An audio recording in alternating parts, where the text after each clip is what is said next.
Hi friends, welcome to Nandadeepa YouTube channel. ಬನ್ನಿ ಇವತ್ತಿನ recipe ಏನಂತ ನೋಡೋಣ. ನಾನು ಇಲ್ಲಿ ಶಾವಿಗೆ ಮತ್ತು ಸಾಬುದಾಣದಿಂದ ಪಾಯಸವನ್ನು ಮಾಡ್ತಾಯಿದ್ದೀನಿ. ಹೇಗೆ ಮಾಡೋದು ಅಂತ ನೋಡೋಣ ಬನ್ನಿ ಫ್ರೆಂಡ್ಸ್.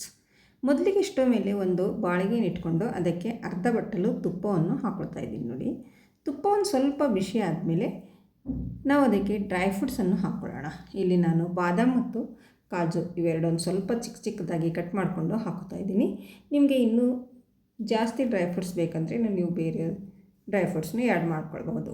ನೋಡಿ, ಇದು ತುಪ್ಪದಲ್ಲಿ ಒಂದು ಚೆನ್ನಾಗಿ ಫ್ರೈ ಮಾಡ್ಕೊಳ್ಬೇಕು. ನೋಡಿ, ಇದು ಇವಾಗ ರೆಡಿ ಆಯಿತು.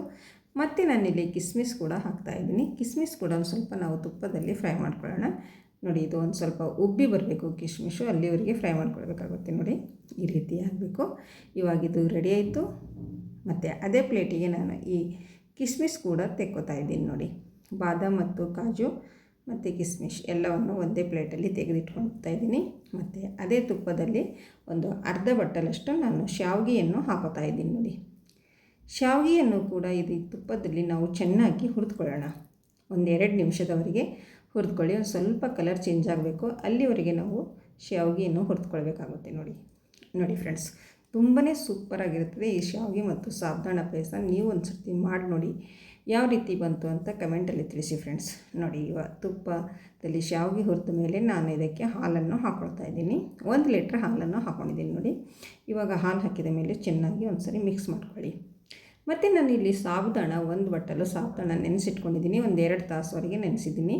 ಆ ಸಾಬುದಾಣ ಕೂಡ ಇದಕ್ಕೆ ಹಾಕ್ಕೊಳ್ತಾ ಇದ್ದೀನಿ. ನೋಡಿ, ಇವಾಗ ಕುದಿ ಬರುವವರೆಗೂ ನಾವು ಒಂದು 4 ರಿಂದ 5 ನಿಮಿಷದವರೆಗೆ ಚೆನ್ನಾಗಿ ಕುದಿಸ್ಕೊಳ್ಬೇಕಾಗುತ್ತೆ.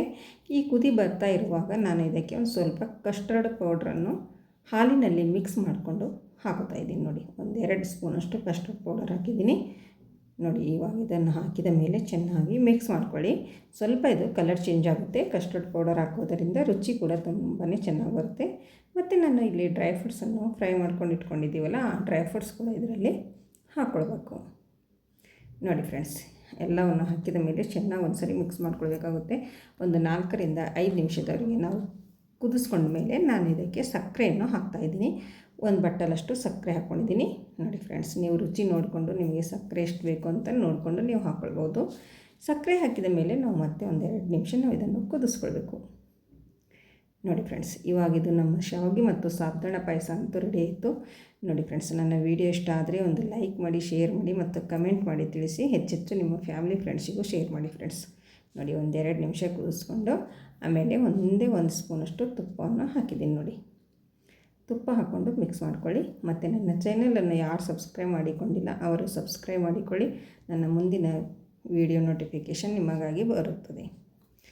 ಇವಾಗ ಇದು ರೆಡಿ ಆಯಿತು. ನಾನು ಇಲ್ಲಿ ಒಂದು ಬೌಲಲ್ಲಿ ಹಾಕ್ಕೊಳ್ತಾ ಇದ್ದೀನಿ. ನೋಡಿ ಫ್ರೆಂಡ್ಸ್, ಶಾವಿಗೆ ಮತ್ತು ಸಾಬುದಾಣ ಈ ಪಾಯಸವನ್ನು ನೀವು ಶಿವರಾತ್ರಿ ಹಬ್ಬದ ಉಪವಾಸಕ್ಕೆ ಕೂಡ ಮಾಡ್ಕೊಳ್ಬೋದು.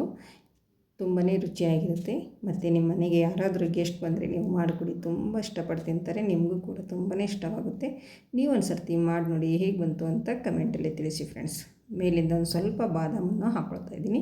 ಮತ್ತು ಇನ್ನೂ ಡ್ರೈ ಫ್ರೂಟ್ಸ್ ಬೇಕಂದ್ರೂ ನೀವು ಹಾಕ್ಕೊಳ್ಬೋದು. ನೋಡಿ, ಎಷ್ಟು ಚೆನ್ನಾಗಿ ಬಂದಿದೆ ಅಂತ, ಸೂಪರಾಗಿದೆ. ಟೇಸ್ಟು ಕೂಡ ಅಷ್ಟೇ ಚೆನ್ನಾಗಿರುತ್ತೆ. ನೋಡಿ ಫ್ರೆಂಡ್ಸ್, ನೀವು ಒಂದು ಸರ್ತಿ ಮಾಡಿ ನೋಡಿ, ಹೇಗೆ ಬಂತು ಅಂತ ಕಮೆಂಟಲ್ಲಿ ತಿಳಿಸಿ. ಮತ್ತೆ ಸಿಗೋಣ ಮುಂದಿನ ವೀಡಿಯೋದಲ್ಲಿ ಹೊಸ ರೆಸಿಪಿಯೊಂದಿಗೆ, ಈಸಿ ರೆಸಿಪಿಯೊಂದಿಗೆ. ಅಲ್ಲಿವರೆಗೂ ಓಕೆ.